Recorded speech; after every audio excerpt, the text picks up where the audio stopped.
Glória a Deus, glória a Deus. Vamos ficar de pé. Eu quero que você abra a sua Bíblia comigo de novo, como fizemos na semana passada, no livro dos Atos, no capítulo 9. Atos dos Apóstolos, capítulo 9.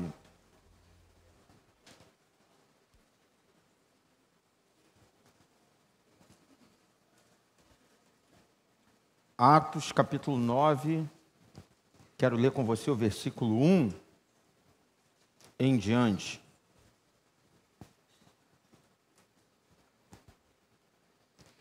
Quem já achou, diga amém. Amém.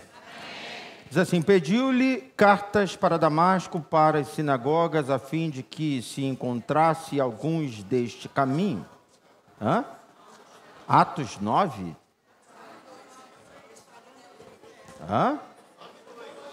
Eu estou lendo 2? Eu estou lendo errado ou aqui está errado? 9:1. E eu estou lendo 2? E pediu-lhe cartas para Damasco, é o 2? Então 2.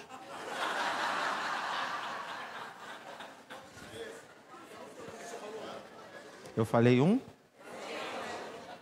Mas é o 2? Então 2.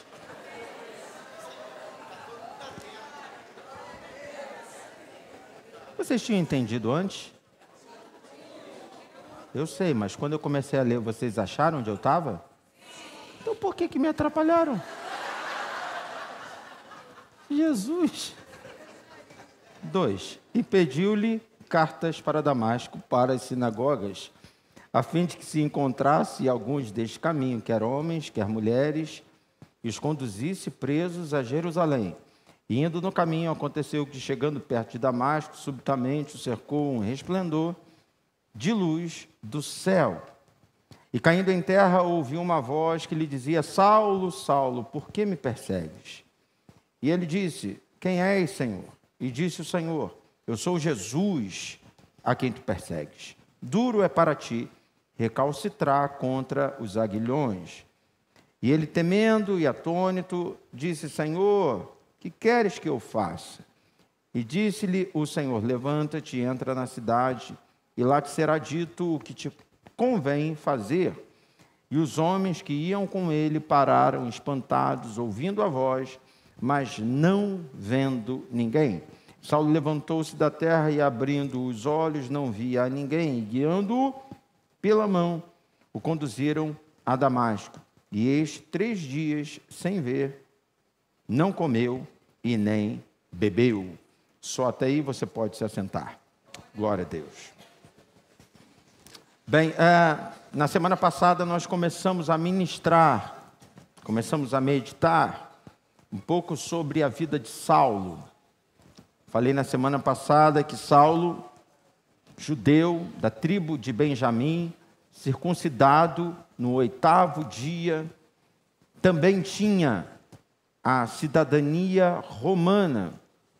Provavelmente Paulo e sua família dispersaram.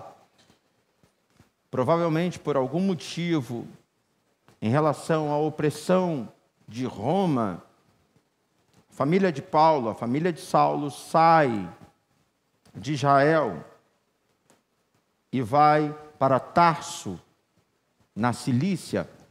Aliás, quero agradecer a Deus pela vida do Fabito, que é italiano, e me chamou a atenção para o fato de que semana passada eu chamei a Cilícia de Sicília o tempo inteiro. Tem alguma Sicília aqui, não? Senão eu ia orar por você, de repente teria uma bênção especial sobre a sua vida. Eu lia Cilícia e falava Sicília. Mas bem, Paulo nasceu em Tarso, na Cilícia, e provavelmente ali sua família recebeu de Roma a cidadania. Falei na semana passada que a cidadania ela poderia ser conquistada a partir de uma compra, mas era um investimento bem alto. Ou então Roma tinha a autoridade para liberar a cidadania como bem quisesse, de acordo com algo que ela entendesse ser relevante para aquela pessoa. A história nos mostra que aproximadamente 60 anos antes do nascimento de Cristo, a Cilícia foi invadida por piratas e um grupo de homens resistiram a essa invasão e expulsaram esses piratas. E a história diz que dentre esses homens existiam judeus da dispersão. Então, há quem pense que antepassados de Paulo, de Saulo, poderiam ter participado dessa resistência a piratas, e aí, por conta disso, receberam então a cidadania romana. Cidadania essa que era passada do avô para o pai, do pai para o filho.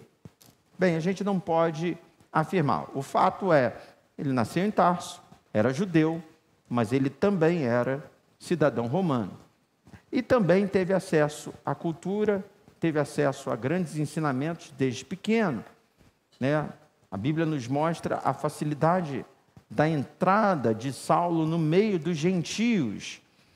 Tem a ver com o seu berço, mas tem a ver também com o desenvolvimento da sua vida a partir dos estudos que recebeu.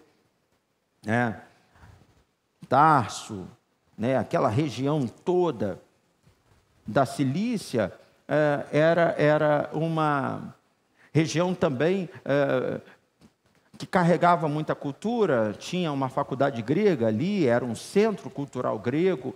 Falei na semana passada, o grego era como se fosse o inglês nos nossos dias, era a língua mundial, um período de tempo antes de Jesus nascer, no chamado período interbíblico, os gregos dominaram a Palestina. Foi nessa época que a Bíblia, que foi escrita quase toda, o Antigo Testamento, melhor dizendo, que foi quase todo escrito em hebraico, algumas poucas partes em aramaico, ele foi traduzido para o grego, que é a versão Septuaginta.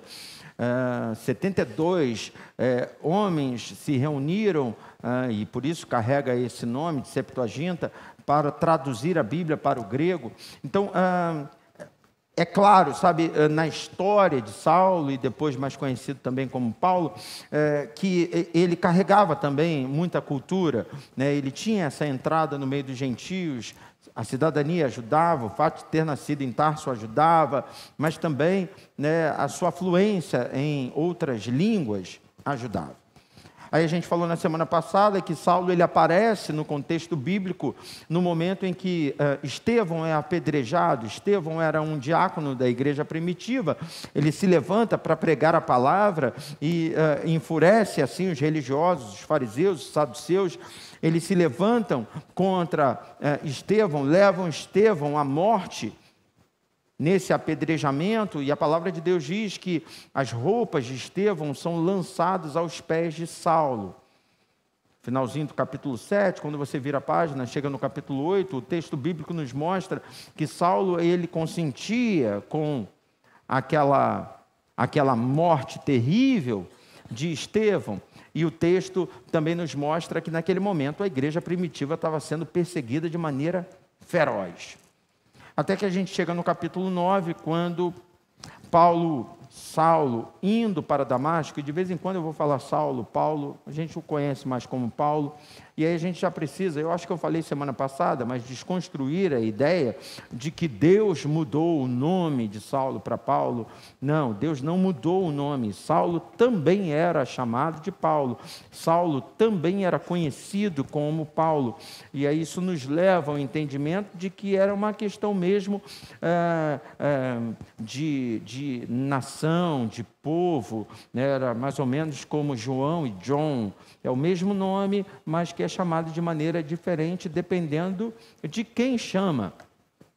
Há quem diga que a Bíblia passa a explorar mais o nome Paulo por conta da entrada dele nas nações, da pregação dele fora de Israel, e aí ao invés de usar o nome local, usa o nome que era mais conhecido externamente. Mas isso é só um detalhe. O fato é que de vez em quando eu vou falar Saulo, de vez em quando eu vou falar Paulo, pela força do hábito. Mas capítulo 9 nos mostra Saulo indo para Damasco. Ele tinha pedido permissão em Jerusalém para perseguir os cristãos, para levar presos homens e mulheres, né? E no caminho para Damasco ele tem um encontro com Cristo. A Bíblia diz que uma grande luz resplandece diante dele e ele cai por terra. O texto não diz que ele caiu de um cavalo. O texto diz que ele cai no chão. Cai diante dessa glória.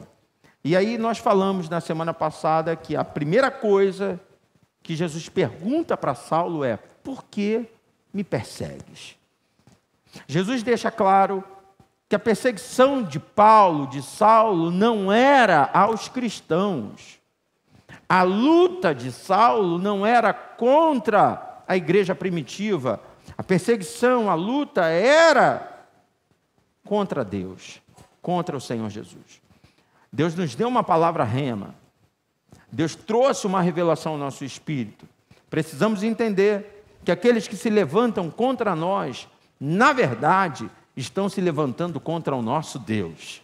Aqueles que se levantam contra nós, que batalham contra nós, na verdade, estão batalhando contra o nosso Deus. Olha para o teu irmão e diga para ele: fica tranquilo, Deus está no controle e essa peleja é dele. Peleja é dele. Que coisa boa você ter um pai que te protege. Que coisa boa você ter um Deus que vai à tua frente. Que coisa boa ter o Todo-Poderoso te defendendo. Ele é o advogado, ele é o médico, ele é o juiz, é ele quem libera a sentença. Ele tem todo o poder no céu e na terra. Em suas mãos está o querer e o efetuar. Nada é impossível para ele, agindo ele, quem impedirá? Essa peleja é minha. O maior perseguidor dos cristãos ouve do Senhor Jesus: por que você me persegue? Eu falava na semana passada que se Jesus abrisse a chance para um diálogo ali, talvez Saulo perguntasse: mas eu estou te perseguindo? Não, meu problema é com essa turma. É porque Jesus nem abriu para ele a possibilidade de um diálogo, a possibilidade de um questionamento. Mas se abrisse, e se Paulo perguntasse, eu tenho certeza que Jesus diria: não, você que pensa que tua luta é com eles. Você que pensa que está atacando a família deles. Você que pensa que está atacando o negócio deles. Na verdade, você está me atacando. E uma vez me atacando, quem briga com você não são eles, sou eu. Sou eu. Eu não sei você, mas essa semana essa palavra queimou no meu coração. Segunda, terça, quarta, quinta, sexta. Tinha qualquer demanda, qualquer desafio, qualquer questionamento. Eu dizia: papai, é contigo. Não vou me preocupar, eu sei que o Senhor continua vivo, eu sei que não tiraram do Senhor o poder. Oh, meu Pai, antes da gente entrar na mensagem dessa manhã, olha para o teu irmão e diga para ele: descansa, está tudo no controle do Senhor.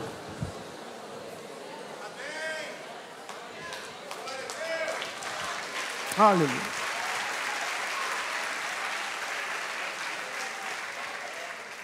E aí depois que o Senhor mostra para Paulo que a perseguição dele não era aos cristãos, mas a perseguição dele era ao próprio Cristo, ele então diz: duro é para ti recalcitrar contra os aguilhões. Pastor, não entendi. Vamos lá, o significado de recalcitrar. Recalcitrar é debater. Recalcitrar é demonstrar resistência à obediência. Duro é para ti debater. Duro é para ti demonstrar resistência à minha voz, à minha palavra. E aí ele diz mais: duro é para ti recalcitrar contra os aguilhões. Pastor, mas o que é um aguilhão? O aguilhão era uma grande vara que tinha na ponta um ferro pontiagudo e que era usado contra os bois. Era com esse instrumento que um pastor, que um boiadeiro, organizava alguns rebanhos e empurrava alguns bois revoltados para a cerca, impedia que outros corressem. Talvez, se a gente trouxesse essa frase para os nossos dias, ela se encaixaria como: louco é quem dá murro em ponta de faca. Sabe o teimoso? Sabe aquele que não ouve? Sabe aquele que é muito convicto? Ele pensa, ele imagina, e ele determina, ele define situações, ele define pessoas. Ele nem se preocupa em juntar muitos argumentos, não. Os poucos que ele tem já são suficientes para ele definir uma situação, uma circunstância, uma pessoa. Pessoas que não são imparciais, pessoas que não se preocupam em ouvir todos os lados, não, elas, cabeça dura, sabe? O tal do sectário. Já falei sobre isso aqui na igreja. Há uma diferença entre você ser radical e sectário. Ah, você é crente, você é radical? Sou. Porque radical vem de raiz. Não há nada de errado em você ter raiz e ser firme às suas raízes. Não há nada de errado em você ser comprometido com as suas raízes. Agora, no próximo domingo, a gente vai ter batismo. Eu hoje, pela manhã, fiz a profissão de fé com dezenas de meninos, meninas, alguns adultos, mas na grande maioria, meninos, meninas. E para todos eles fiz a mesma pergunta: estou colocando uma faca no teu pescoço para você se batizar. Seu pai e sua mãe estão te obrigando a se batizar. Aqui é a hora de falar a verdade. Se estiver te obrigando, a gente para agora. Tem que ser por livre e espontânea vontade. Não, pastor, a gente quer. Então, se uma vez vocês querem, entendam, a nossa igreja faz uso da Bíblia como regra de fé e prática. Então, ou vamos obedecer literalmente aquilo que está escrito, ou então vamos buscar juntos uma interpretação do que está escrito para saúde pessoal e coletiva. Tem hora que na Bíblia é literal, faça isso. Tem hora que na Bíblia é literal, não faça isso, ponto, não tem discussão. Tem hora que cabe a interpretação. E aí existe um pastor e existe uma igreja que ora e busca em Deus a interpretação. Porque aqui a interpretação pode ser diferente da igreja ali do lado. Aí cabe a você decidir qual é a interpretação que te conforta. E não aquele conforto de conveniência. Não aquele conforto que foge de confronto. É aquele conforto que te traz paz.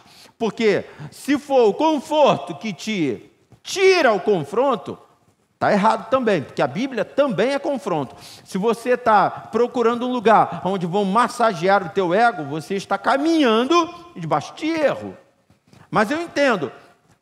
Pastor, eu prefiro ficar aqui nessa igreja, porque nessa igreja o louvor é mais animado. É uma interpretação da Bíblia que a gente recebeu. Ali, o louvor é um pouquinho mais tranquilo, eu prefiro ficar ali. Você sabe que dentro dessa igreja aqui, existem escolhas que eu respeito? Dentro da própria igreja. Já teve gente que diz assim para mim: pastor, eu prefiro vir de manhã do que à noite. Por quê? Porque eu acho que de noite é mais barulhento. E olha que eu acho que é o contrário, tá? Mas, de repente, eu não sei se é a música, se é o louvor e tal. Eu não sei o que é. É uma escolha. E está tudo certo. Desde que você permaneça em obediência. Está aqui? Então tem que obedecer. Não quer obedecer? Não se deixe levar por um espírito de rebeldia. Isso é Jezabel.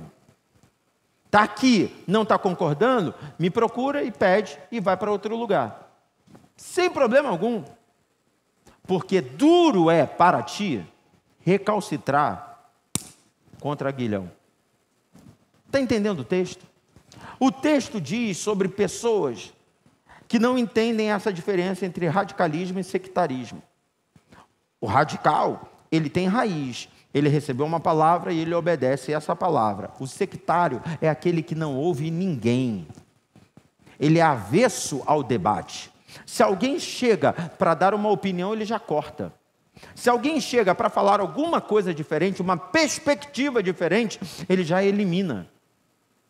E uma vez eu ouvi um filósofo falando, e não está na Bíblia, mas eu creio que essa palavra ela é boa.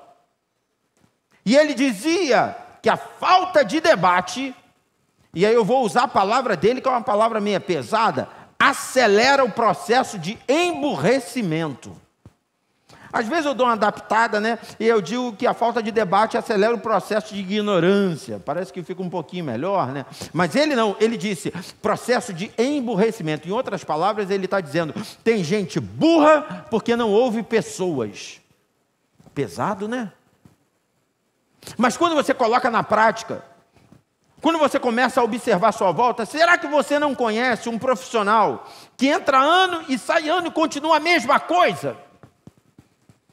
Quando esse profissional não piora a cada ano? E aí quando você vai investigar o motivo, sectário, cabeça dura, teimoso, não se abre para o novo, nada que falam, ele absorve. É o Senhor de si, eu sei. E ele não está percebendo, mas está ficando para trás, atrasado. Sabe, se tem uma igreja, porque eu não conheço outra que tem no meio do nome em renovação espiritual. Se você conhece, depois você me diga, mas eu não conheço. E aí, fazendo uso dessa minha ignorância, eu posso te dizer, se tem uma igreja que não pode ser sectária, essa igreja é a nossa. Por quê? Porque ela é em renovação espiritual. A cada dia Deus quer acrescentar algo novo. Você está entendendo? Diga amém. Então eu quero que você entenda que enquanto na semana passada a palavra nos levou a uma intervenção divina diante de um inimigo nosso, a palavra de hoje nos leva a uma intervenção divina diante de nós mesmos.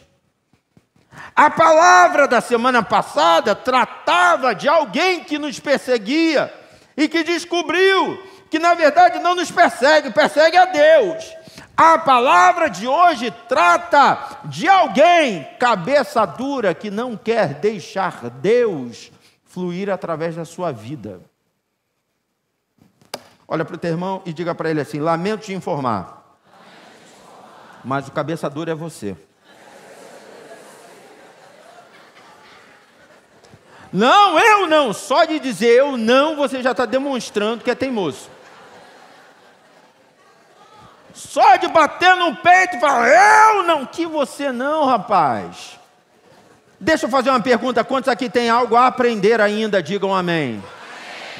Então para de dar murro em ponta de faca.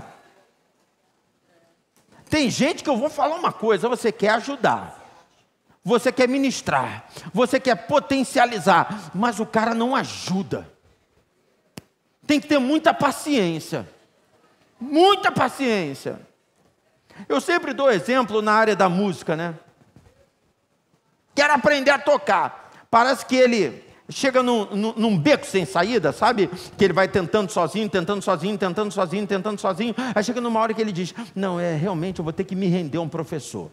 Aí ele procura o professor e ele diz assim, quero aprender. Aí o professor senta, diz assim, toca aí para eu ver. Aí ele toca tudo errado. Toca cheio de vício. Faz um monte de coisa que só retarda o processo de ensinamento, de aprendizado. Aí o professor diz assim, vamos zerar?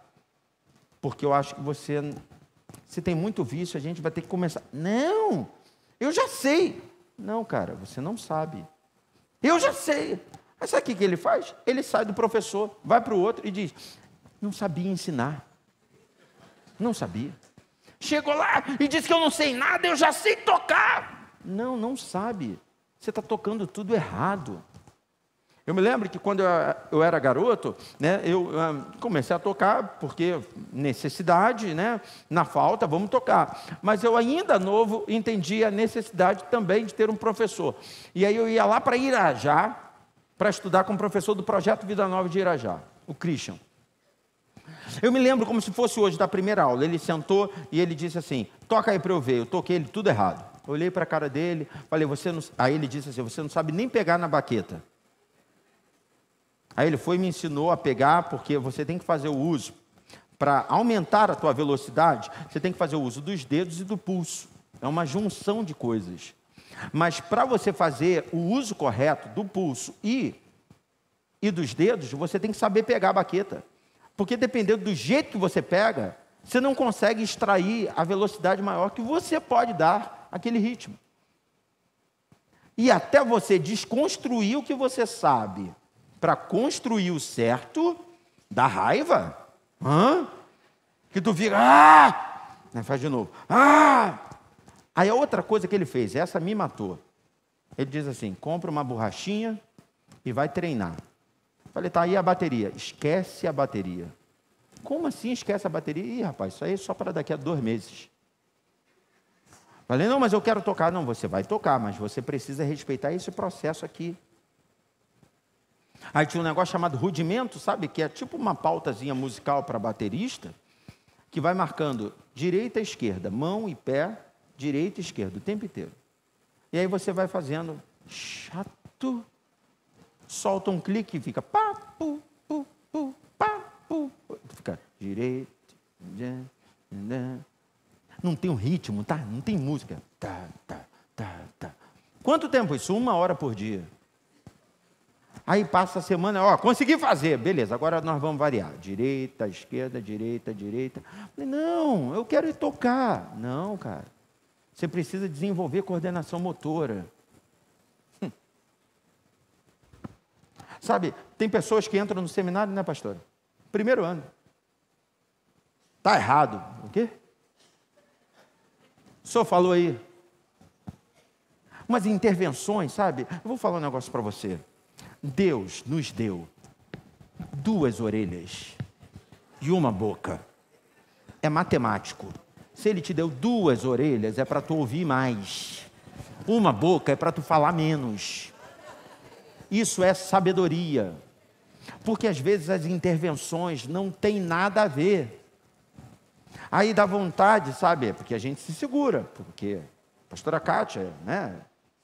Pedagoga, é elegante. As pessoas falam sobre a pastora Kátia dando aula. Aí eu entro me segurando. Senhor, eu quero ser assim também. Me usa dessa maneira. Aí eu respiro, mas tem hora que dá vontade de falar sorrindo. Então, irmão, você perdeu uma grande, excelente oportunidade. Mas não, eu às vezes respiro. Todo mundo quer ir embora, falta 5 minutos para bater. Eu estou terminando a aula. Então... E aí, quando você é o pastor dessa pessoa, ou quando você conhece essa pessoa, quando você caminha, você vê que ela gosta de dar murro em ponta de faca. A mensagem de hoje, pelo menos por hora, não é aquela que vai fazer você explodir em glória a Deus, é aquela que vai te fazer pensar. Como é que você tem agido? Você tem, de fato, vivido a palavra de Deus, ou você está tentando enganar a Deus? Porque tem gente que fica tentando dar um jeitinho, fica tentando enganar o Senhor.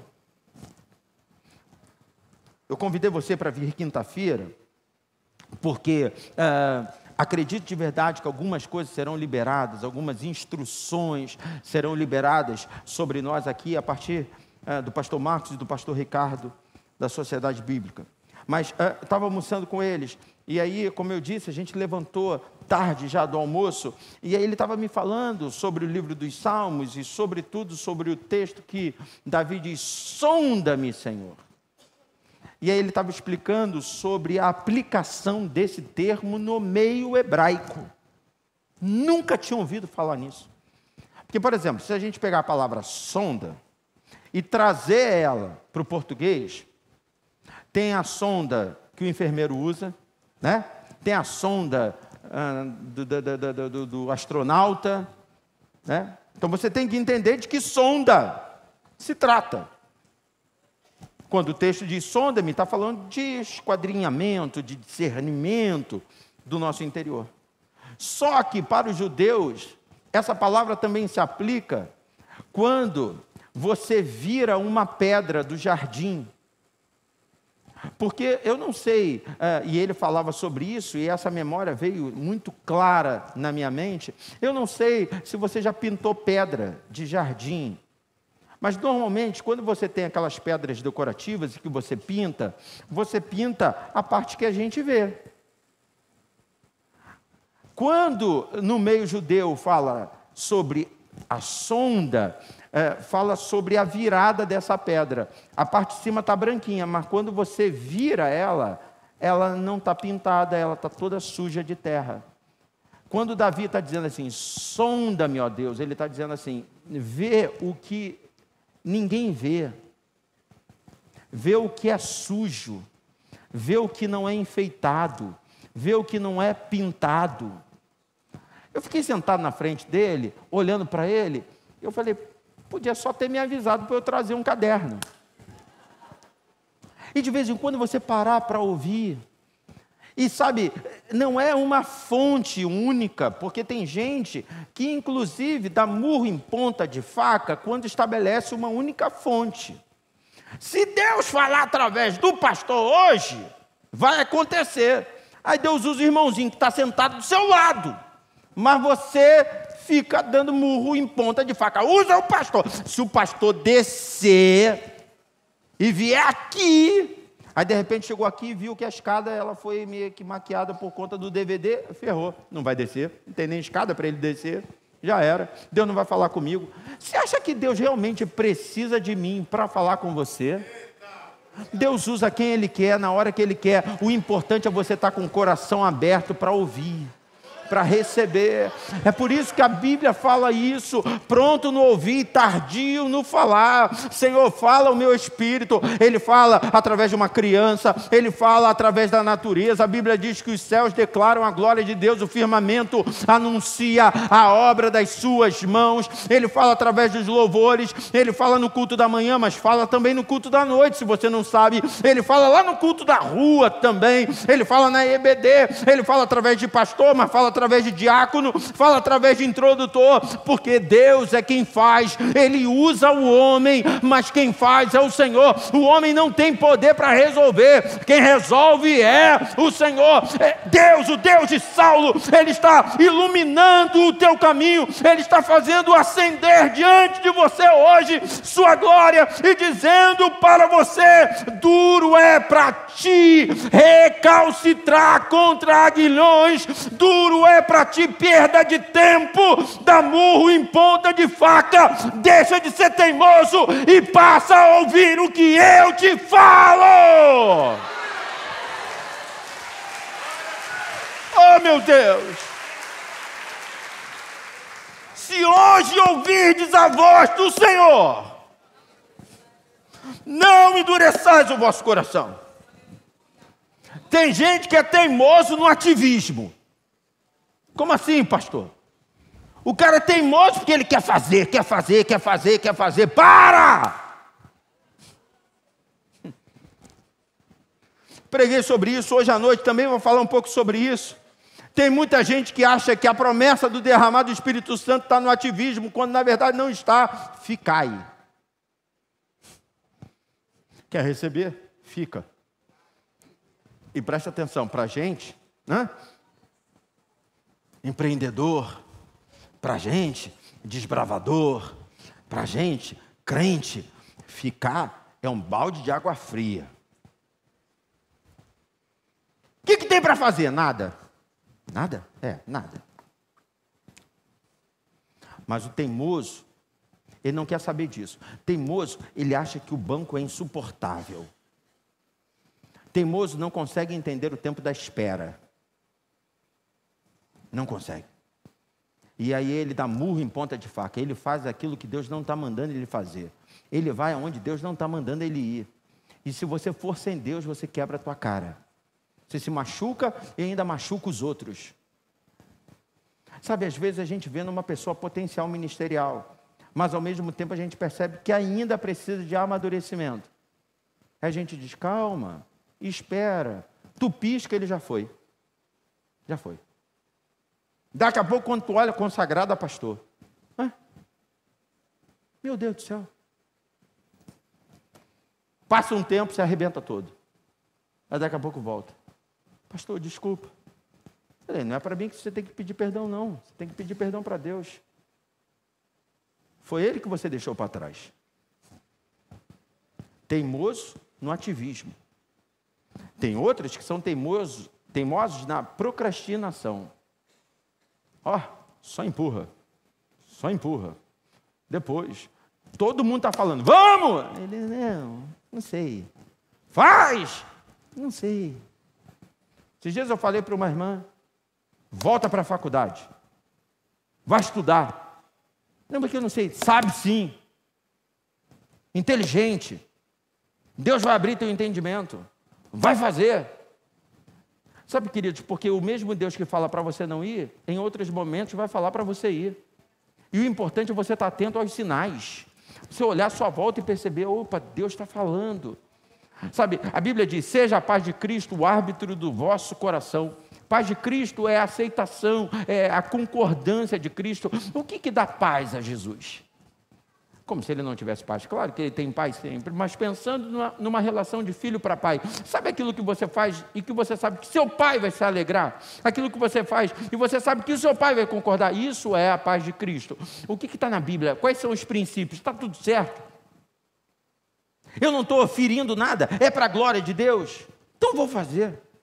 Vou me movimentar. Mas às vezes fica pedindo sinal, Senhor. Dá um sinal daqui, dá um sinal. Irmão, Deus está movimentando céus e terra para falar contigo, mas você não sai do lugar. Empacou. E aí vem sei lá, o boiadeiro, eu não sei o nome, mas o cara que cuida do boi, e aí ele vem com aquele aguilhão e ele te fere, te empurrando, e você está... Ainda quer debater, quando debate é pior ainda. Sabe, eu me lembro de uma vez que eu ouvi um rapaz falando sobre areia movediça, e ele estava me dizendo que quando você cai numa areia movediça, o melhor que você tem a fazer é ficar parado. Eu fiquei pensando, não é possível, se você cai na areia movediça, você tem que se movimentar para sair. Não, você tem que ficar parado, porque se você se movimentar, você movimenta a areia, você abre espaço e afunda. Ela te engole rápido. Se você ficar parado, você fica ali horas parado. Aí você grita, você pede ajuda, dá tempo de alguém te socorrer. Tem gente afundando muito mais rápido do que poderia, do que deveria. Por quê? Porque está se debatendo. Sozinho você não vai resolver. Sozinho você não vai fazer nada. Tem um texto que eu separei aqui. Evangelho segundo escreveu Mateus, capítulo 17. Abre aí comigo. Evangelho segundo escreveu Mateus, capítulo 17. Vamos ler a partir do versículo 14.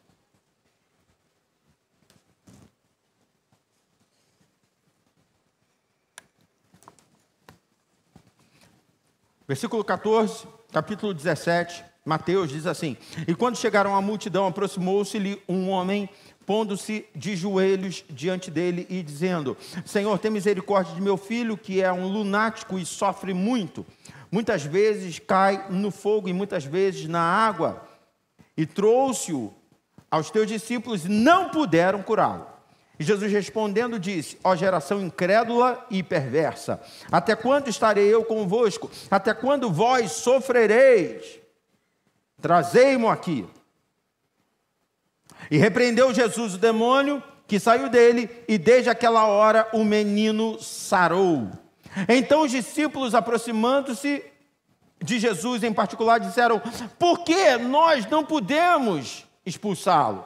E Jesus lhes disse: por causa de vossa incredulidade. Porque em verdade vos digo que se tiverdes fé, como um grão de mostarda, direis a este monte: passa daqui para acolá, e há de passar, e nada vos será impossível.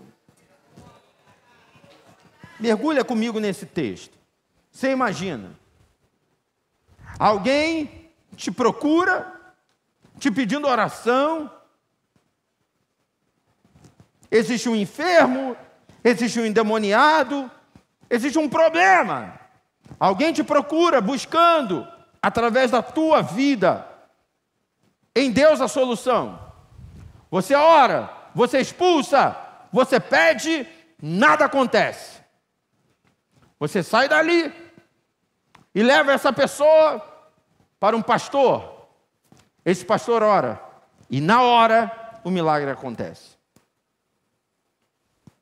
Sabe, a pergunta, o questionamento é quase que automático. Por que eu orei e não aconteceu? Eu pedi ao mesmo Deus e não aconteceu. Por que eu orei, por que eu clamei e não fui respondido? O pastor orou e aconteceu. Sabe, alguém pode dizer assim, não, porque tem uma unção especial sobre a vida do pastor. Sabe, eu creio numa unção especial que é liberada sobre a vida daqueles que buscam o Senhor. Só que esse texto deixa claro para nós que nada tem a ver com unção. Esse texto deixa claro para nós que tudo tem a ver com fé. Fé. A diferença está na fé. Jesus chama discípulos e aumenta o alcance da sua palavra. A multidão à volta dizendo, geração incrédula. Incrédula. É normal pessoas falarem desse texto e dizendo, se eu tiver a fé do tamanho do grão da mostarda. E é engraçado que o texto em momento nenhum fala do tamanho. Eu não sei de onde tiraram isso. O texto não fala nada que a minha fé tem que ser do tamanho de um grão de mostarda. Eu já vi gente pregando isso, gente inclusive dizendo assim, imagine um grão pequenininho, Deus nem quer que a tua fé seja muito grande, é só do tamanho de um grão. Não, mas o texto não fala nada de tamanho. O texto diz, se a tua fé for como o grão. Não se trata de tamanho, o segredo está no potencial de crescimento. Por quê, pastor? Porque o grão de mostarda é um dos menores grãos existentes. Um dos menores. Pastor, mas tem um texto que diz que é o menor, na época. Mas quando você estuda, você percebe hoje que o grão de mostarda não é o menor, mas é um dos menores. O fato é que depois de um tempo, a mostarda se torna a maior ou uma das maiores hortaliças da terra.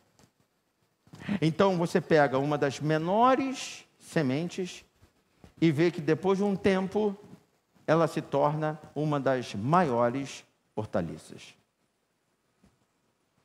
É claro para mim que Jesus está dizendo assim, se a tua fé tem potencial de crescimento, nada te será impossível.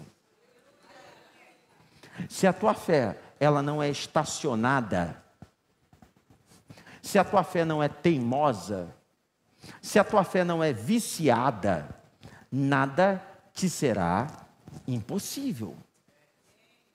Ela começa pequena, quase que imperceptível. Ela começa pequena, quase que invisível. Mas ela se submete a um tratamento. Ela passa por um período até se tornar uma hortaliça. Ela tem adubo, ela tem enxágue, ela tem o crescimento e o desenvolvimento normal, ela precisa de sol, ela precisa de chuva, e ela vai crescendo, e ela vai crescendo, e ela vai crescendo, até que chega uma hora que você olha para ela e ela está estabelecida. E aí a diferença é clara. Por quê? Que com ele acontece, com o outro não acontece, porque com ele tem potencial de crescimento, com o outro não tem. Aquele ali é sensível, o outro é cabeça dura. Aquele ali não luta contra, se submete. Aquele ali nem deixa falar, já rebate na primeira fala. Aquele ali está submisso, o outro não, é cheio de si. Você pode perceber, queridos, a pessoa é muito inteligente, não ouve ninguém. A pessoa tem muito dinheiro, não pede nada, não depende de nada, não se humilha, distorce tudo. Aí Jesus abre mão da sua glória, assume forma de servo, para dizer: é assim que se vence. Não se vence na arrogância, se vence na humildade. Não se vence no sectarismo, não se vence na teimosia, se vence no quebrantamento. Há um coração quebrantado e contrito, Deus não despreza. Sabe, queridos, tem gente que não está vivendo a plenitude, porque está querendo mandar em Deus, está com uma lista enorme dizendo: Senhor, é isso que eu quero, é isso que eu quero, é isso que eu quero, é isso que eu quero. E se não for assim, nem vem com uma outra solução, nem vem com uma outra opinião, nem vem com uma outra possibilidade. Eu estou decidido, é a fé que queima no meu coração. Eu estou determinando, eu estou ordenando, eu estou mandando. Quem sou eu e quem é você para determinar e ordenar? É tempo da gente entender o Pai Nosso, é tempo da gente rasgar o coração e dizer para Ele: seja feita a tua vontade, assim na terra como já acontece no céu. Não é a terra que manda no céu, é o céu que manda na terra. Não é a terra que espelha para que o céu brilhe, mas é o céu que espelha para a glória de Deus brilhar na terra. Tua vontade, Senhor, tua vontade que é boa, perfeita e agradável. Eu te faço uma pergunta desafiadora, não precisa me responder. E se Deus disser para você hoje não? Vai ter glória a Deus? Vai ter aleluia? Tu é aprovado. Tu é aprovado. Essa mensagem trouxe paz ao meu espírito. Porque quando parece que está tudo dando errado, eu entendo que Deus está no controle. E eu não vou me debater mais.